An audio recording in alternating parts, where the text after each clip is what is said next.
Hello, everyone, and welcome back to the podcast. This is the JRPG Report, episode 151. I'm your host, James Fisher. Thank you so much for tuning in this week. We've got a fun little podcast for you guys this week. No real big things going on in the news world, but we do have some interesting stories to get into. Of course, we're kind of in that awesome early spring, late winter time frame. Then Atelier Ryza 2, I'm still loving it. Ys 9 is out, and 2 more heavy hitters coming up here real soon with Persona 5 Strikers and Bravely Default 2. And I'll be honest, I've been in a bit of a conundrum as I really want both of them, right? And there's not unlimited funds here to work with. I can relate with most of you guys out there. I really cannot afford to get both of them right now. It's a hard enough sell to the wife to get one of these things, and she kind of likes watching Persona, so that was a little easier sell than normal. But the more I see Bravely Default 2, and we'll talk about that with the trailer that came out for it here this past week. Man, I'm really wanting to get into it, but I will resist. I will just go with Strikers, and I'll be on if maybe Bravely Default 2 was coming out first and Strikers was the latter, I might be tempted to go that way. But since Strikers is first, I will go that direction. It's kind of like an either or situation. I'm so pumped up about both of them, and kind of wish they were spaced a little bit further apart, but that is the situation that we are in right now, and it is a great time to be a JRPG player. That is for sure. The first thing I want to talk about is this broke yesterday, and if you guys recall, last year it was the first time we had heard from the new Game Plus Expo. Well, they are doing another one this year, and their setup is perfect for a live stream audience, a pandemic, if you will. It's not in person anyway, so not really a big deal, and it's going to be happening sooner than I thought it was going to. This is going to kick off on March the 4th, and the big ones that I'm interested in primarily are going to be anything out of Idea Factory International, Koei Tecmo America, or NIS America. Yeah, they are making the scene. What I would hope for, I'm sure we could possibly get a new Neptunia announcement at this one from Idea Factory. Koei Tecmo could. I'm guessing they're not going to announce anything new at this point. Maybe they could confirm the development of Atelier Ryza 3. That would be by far the most I would even hope for out of them. The big one we got the eyes on is NIS America. They have a potential announcement in the localization of Hajimari no Kiseki. It would be, the least I would expect out of them is confirming they're working on it and the translation is coming.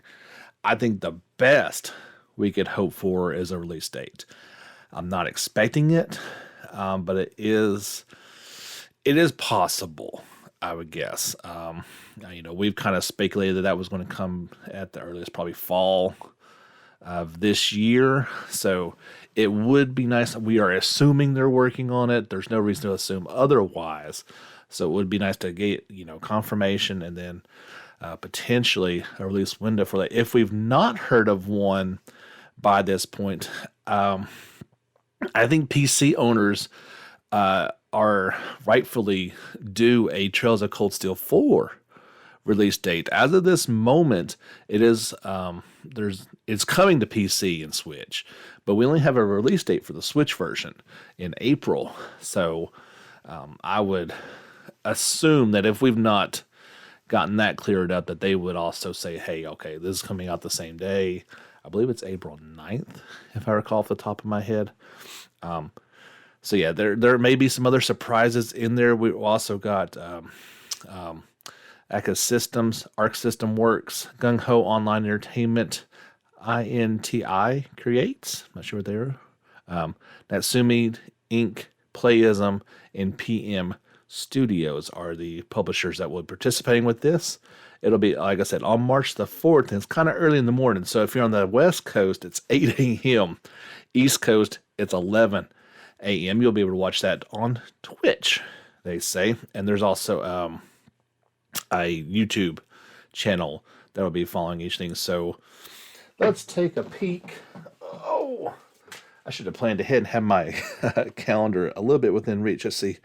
Oh, well, how convenient. March the 4th is a Thursday, so if the podcast is a little bit late coming out that day, you'll understand why. That kicks off 11 a.m. for me, so I'll probably wait till at least until NIS America does their presentation and then go record the podcast and then get into your grubby little paws as soon as I can. But that's I thought that would be really fun to lead off the podcast with. And hopefully some good news is a-coming on March the 4th. The second big piece of news that broke this past week was the Final Fantasy XIV plethora of announcements they made during its latest announcement showcase. The biggest, well, I guess there was two big things in my point of view. The newest expansion in patch 6.0 will be Endwalker. And it will launch this fall for PlayStation 5, PS4, PC, and Mac. There will be an open beta for this PS5 version of Final Fantasy XIV to begin on April 13th, alongside release patch 5.5. The full version will follow later, and that is right.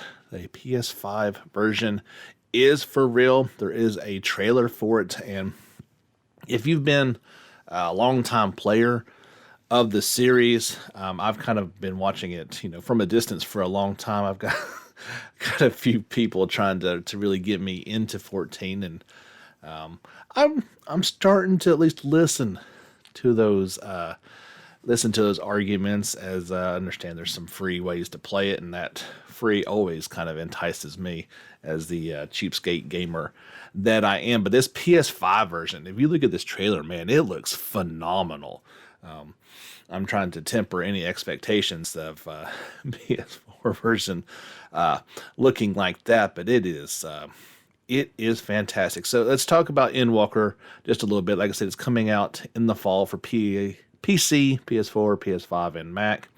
It features so bear with me on these names. I don't know them. Sorry. It features the climax of the Hydaelyn and Zodiac stories, in which warriors of light will encounter an even greater calamity than ever before as they travel to the far reaches of Hydaelyn and even to the moon. Ooh, we got some Final Fantasy IV vibes going in there. In addition to bringing the long-running story arc that began with the Realm Reborn to its conclusion, Endwalker will mark a new beginning for the beloved MMO, setting the stage for new adventures that longtime fans and new players can enjoy together. That's sounding pretty awesome. So like I said, that PS5 version open beta will start on April the 13th of this year. It will feature numerous upgrades from the PS4 version, including significantly improved frame rates, faster load times, 4K resolution support, and more. Players who FF14 online service account has been a registered license for PS4 may download and play the PS5 upgrade version at no extra cost at the start of the open beta period, while new players can experience the game on PS5 through the free trial. Again, very cool stuff. This new expansion will bring an abundance of new features, including multiple new jobs, an increased level cap, vast new areas, updates to the battle system, a variety of new challenges to overcome, as well as crafter and gatherer content. That new level cap is going to go from 80 to 90. They've got the new job class of Sage out. There is a trailer that goes along with that if you're interested in checking it out. Of course, head over to our YouTube channel. You can see that PS5 version of it. You can see the Endwalker expansion trailer. And, yeah, that Sage class all there. New dungeons are going to be in there. New threats, including anima, making a return to it. New high difficulty raids of Pandemonium. Secrets revealed in the new Alliance raid series. A new small scale player versus player mode. Additional trust system ally. A new residential district. Upgrades to the gold saucer. That's pretty freaking awesome. Yeah, so a lot of new stuff coming to Final Fantasy XIV. The game just kind of keeps on giving. It's been going for quite a long time and doesn't, especially making the move to PS5 appears to be kind of reinvent itself. So we see this with Fantasy Star Online 2 getting that new Genesis, and that's kind of a rebirth for it, is into this modern era. It appears this is a similar move for Final Fantasy XIV, as just show no signs of slowing down and trying to bring in some new people while appeasing fans, longtime fans. And like I said, I'm tempted to want to get into it. I've avoided MMOs my entire life, to be quite frank. I've talked about before the kind of resistance I have just in principle of buying a game and then paying each month to play it. But like I said, with some free options to at least experience this one, it might be an opportunity to do that. Now seems like the perfect time to get into it. For a few weeks now, we've been talking a little bit about Octopus Trip, Hellbound, and Debrief, the kind of remaster of Octopus Trip Plus that came out many moons ago. This one's coming out for PS4, Switch, and PC in Japan. Well, we finally got actual confirmation this one's coming to the West. Publisher Xseed Games and developer Acquire announced. So in Japan, it's coming out on May the 20th, and no official release date, but they did finally confirm. They said back in 2019, I believe, that there was going to be a Western version. In 2021, February, they have confirmed that this is actually happening, and will be coming in the summer. Let's see, we've got a 10th anniversary edition, which is going to be available at retail for $49.99, or standalone via digital stores at $39.99. The 10th anniversary edition will, of course, have the game for either PS4 or Switch, an art book with over 60 pages of newly commissioned art and illustrations, and a 2-disc official soundtrack containing 47 tracks. Now, that is a good value. Good grief, you get an art book and soundtrack for $10 more.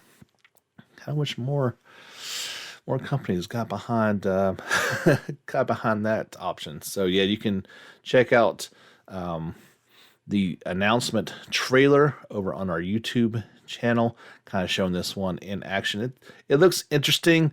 I'm not sure if this is one I want to necessarily get into, but I know a lot of people have been looking forward to it for a while. There was two new character trailers debuted, also, just like before. These were in Japanese for Sina and Mana Katada. I guess that's how they say the last name, twins. And you can check those out on our YouTube channel as well. But yeah, big news of it coming to the West and getting a special edition. They say you can fight like a nerd in this one, wield an arsenal of replicas, collectibles, and other amusing objects as you humiliate vampires into submission, all while wearing a stylish array of customizable clothes and costumes. There will be full dual audio. You can enjoy hours of voiced-over banter with your choice of English or the original Japanese. Always like that option. That seems like something you should be able to get on most games that you should choose to do so in. We got a new trailer from Magnum Lord. Last week we got Darius, how you say his name. Well, this week we got Charm. I don't know. It's the word charm with an E on the end of it. So we got that trailer this week. Still no Western release date for this one, or even that it's coming to the West, but it is due out for PS4 and Switch on March the 18th in Japan. So if you want to head over to our YouTube channel, you can check that out, as well as the aforementioned Bravely Default trailer. This one's in English. That's been a bit of a struggle with some of these trailers, as we don't get an English version of them. Japan gets all the good stuff, but this is a worldwide simultaneous release. So there's been a few English ones, but there's been a couple that's not. This one is called A Brave New Battle trailer, and it kind of details the Brave and Default functions in this game. Obviously, with the leap from the 3DS to the Nintendo Switch, new hardware means new audiences, and it's been a while since those games have come out.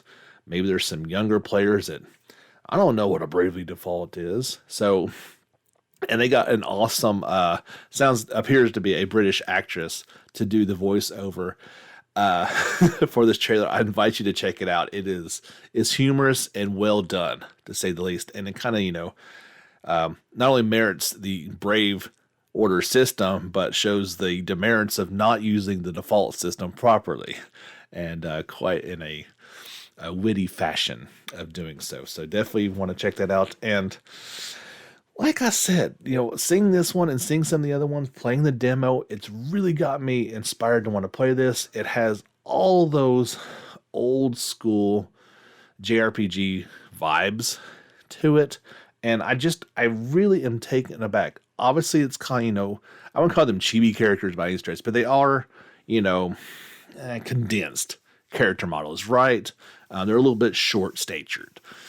Squatty. I don't know how to describe them, but the graphics are gorgeous for this game. It is, when you see what the Switch can do when games are made for the Nintendo Switch. I'm not talking about, PlayStation 4 games or PC games or whatever that are then ported to the Switch. But when you build a game from the ground up for this system, you can get really amazing results. You need look no further, obviously, this game, but look no further than all Nintendo's first-party software.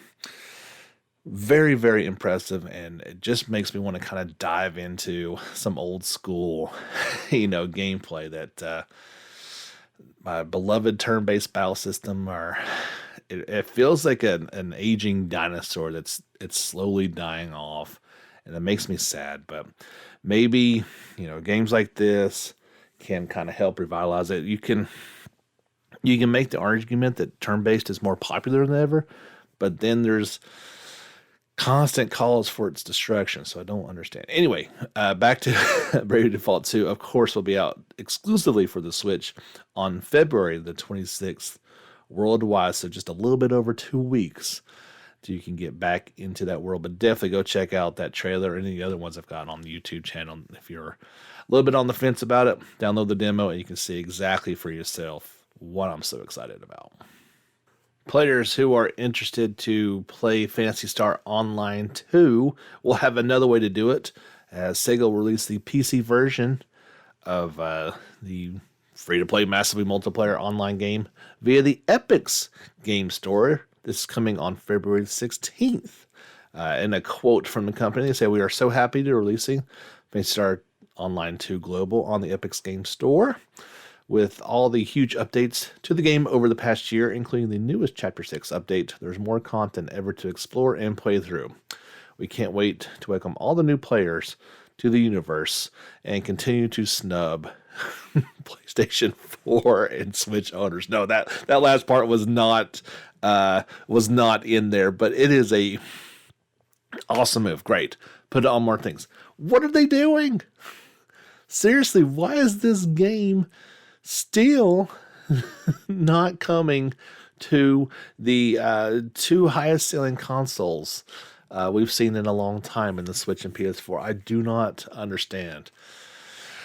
I'm just going to stop there because it kind of, like I said, I don't really have a dog in this race. I can live without Phantasy Star Online 2. It does not matter at the end of the day to me. I just do not understand this thinking of why it's out in Japan, for those systems. Well, I guess it's what's it called? Phantasy Star Online 2 Cloud for the Switch. So, I mean, at least there's a version for it in Japan, right? But just, PS4 gamers, they don't want to play this in the West. Yeah. So, well, if you are on the Epic Game Store and you would like to play this free game, you are going to be able to on February the 17th. A couple episodes ago, we got Jake's review for Dragonstar Vanar, and it appears that this one is going to be coming to the Switch, at least in Japan. So it is coming to the eShop this spring. The latest issue of Weekly Famitsu revealed.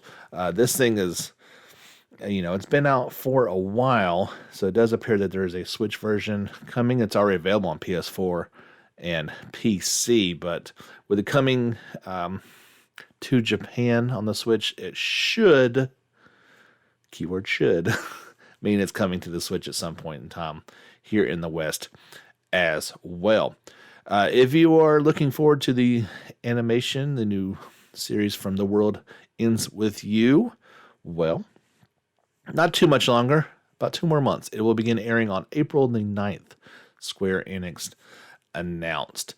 There's a new cool image that went along with it, as well as a cool new, I think it's the opening movie for the animation. It's about a minute long, and it features the opening rap, Teenage City Riot, featuring our, I don't know if I can say that properly.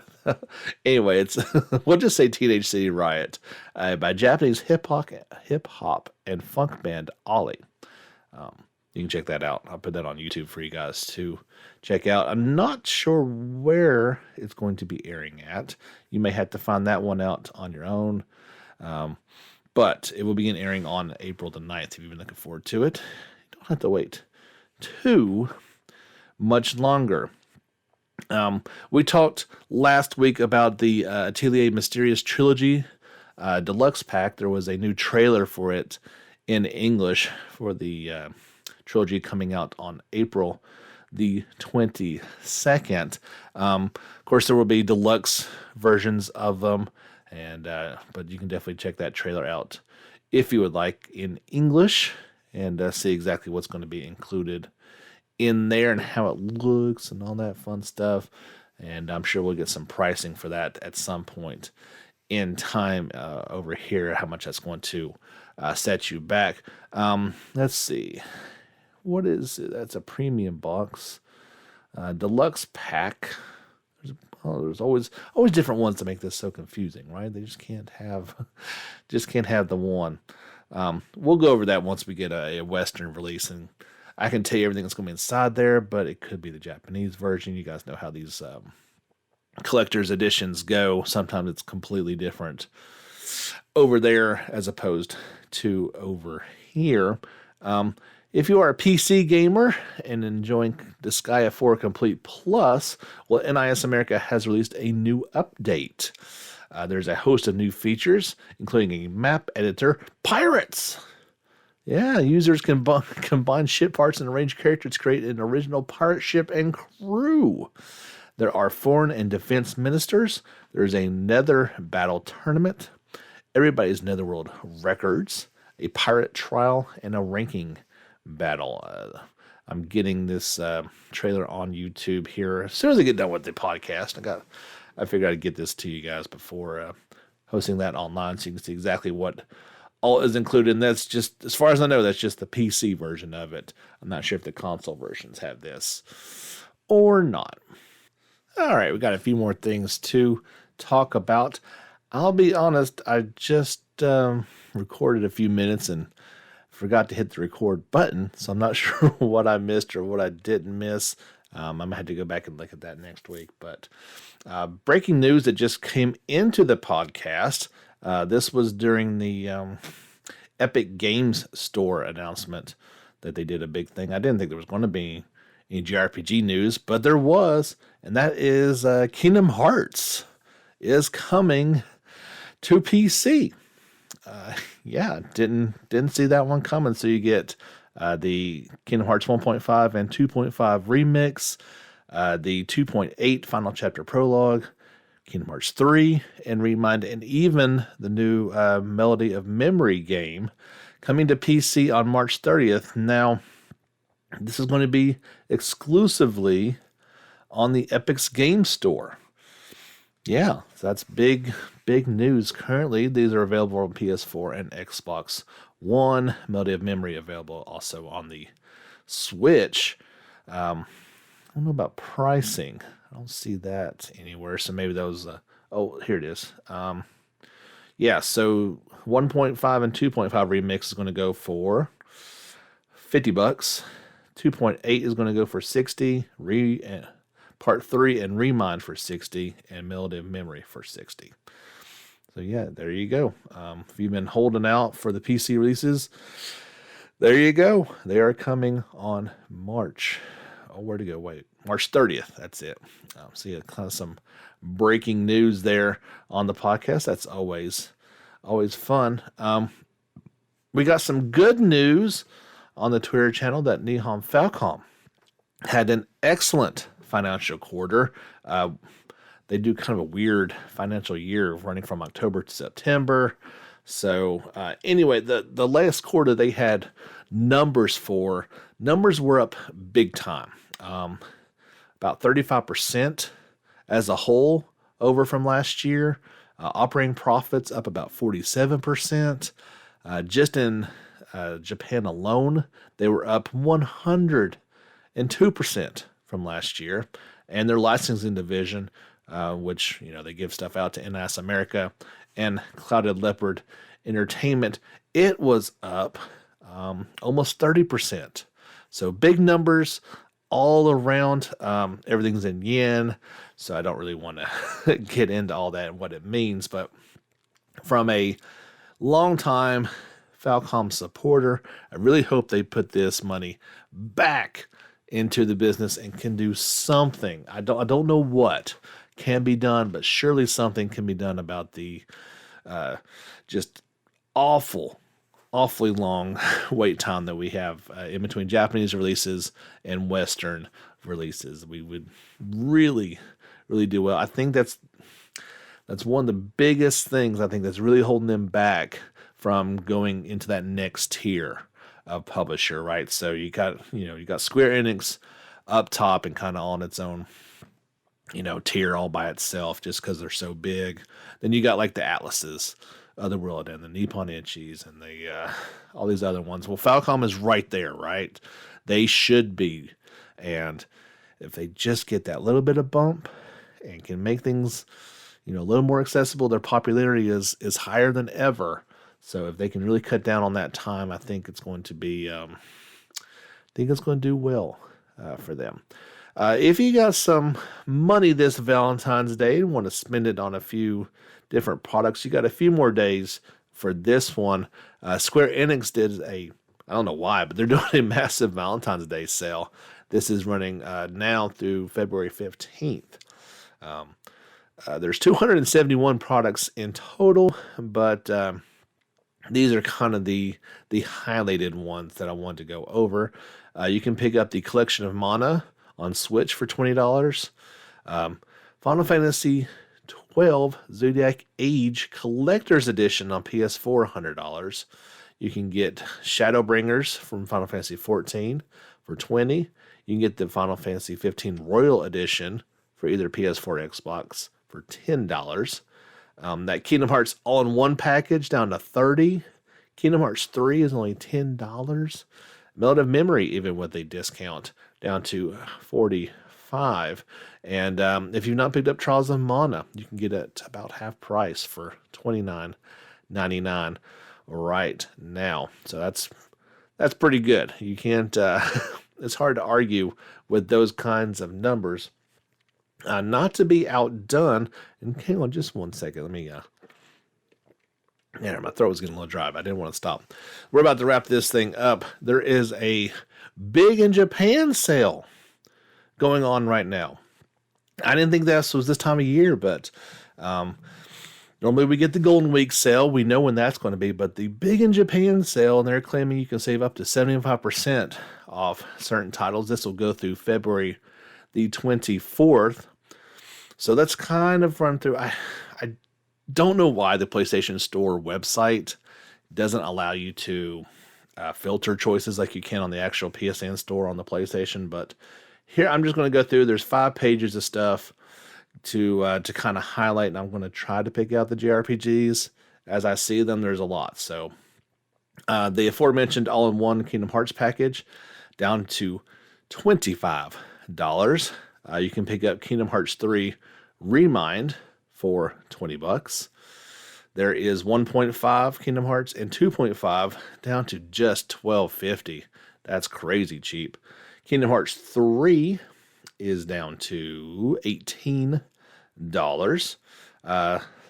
Kingdom Hearts Melody of Memory down to $40. I know that's not a JRPG, but the new Sword Art Online Alsatian Lycris down to $36.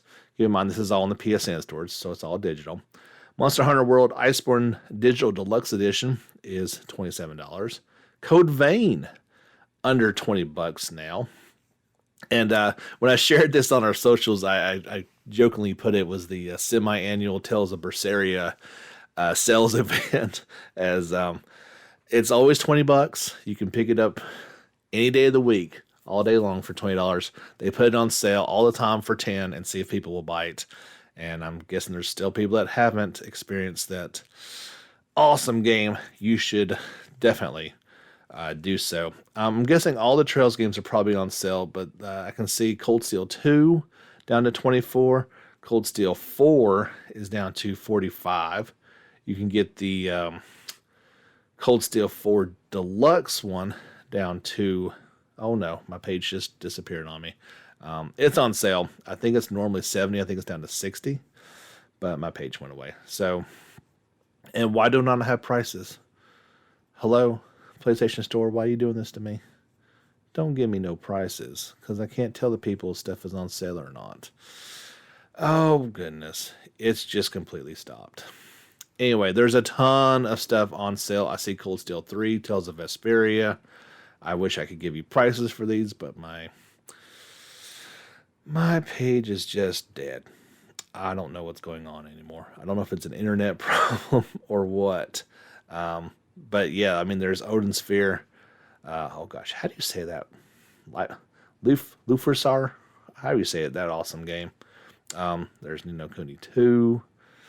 Disgaea 5 Complete. Tokyo Xanadu. So it looks like it's going to be all the major heavy hitters are on sale. So more than likely, if there's a game you've been waiting for and you've been wanting to pick it up on sale, you should definitely do it now. Sakura Wars is down to $30. Yeah, Trails of Cold Steel 3 Digital Deluxe Edition down to $44. Disgaea 5 Complete was $20. Yeah, so that's all the big ones that I can see. Odin Sphere is $17.99. That's such a cool looking game. So yeah, if you have been holding off on picking up some of these bigger priced games, maybe now is a great time to try and do that. That's going to be it for us this week on the JRPG Report. This has been episode 151. And we'll do this all again next week. I'll try to find out what those were that I didn't hit record on. If it's something I need to report to you guys, I will do that for you next week. But until next time, guys, get back out there and level up.